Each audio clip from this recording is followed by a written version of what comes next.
This is not a chair.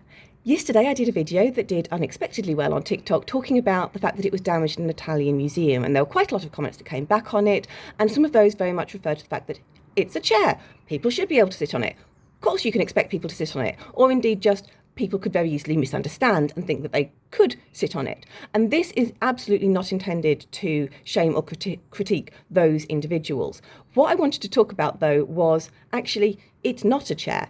A chair, by definition, is something that is sat on by a person. This object was never intended for that purpose. It wasn't designed to take the weight of an individual. And I'm reminded of the very famous painting by René Magritte, Treachery of Images, in which he demonstrated quite clearly that an image of a pipe is not a pipe.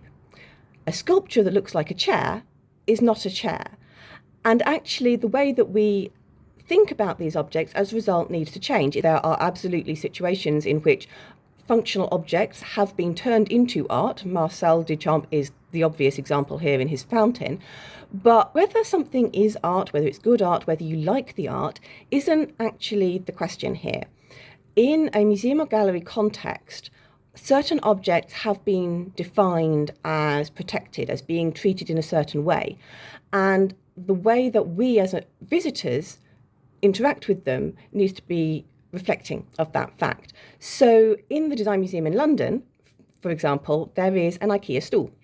And you could go to IKEA and you could buy an identical stool and use it in your house, and that would be in absolutely no way any kind of problem.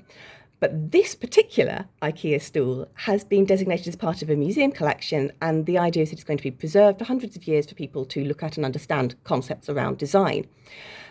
And if you are looking after an object for hundreds of years, the way you treat it is very different to the way that you treat an item that you have in your house and you might get rid of after 10, 20 years. As I said, this little video is really not intended to be a criticism of anybody who thought in that way.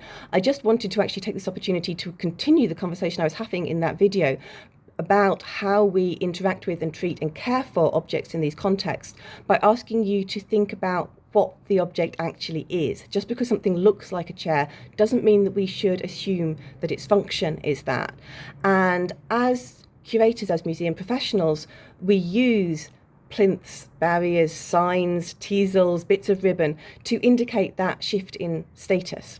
So when you are looking at an object on a plinth, I would like you to ask yourself, not only how should I treat that object, but what does the plinth do to the meaning of the object? Do I see it differently? Is it still a chair, or is it something else?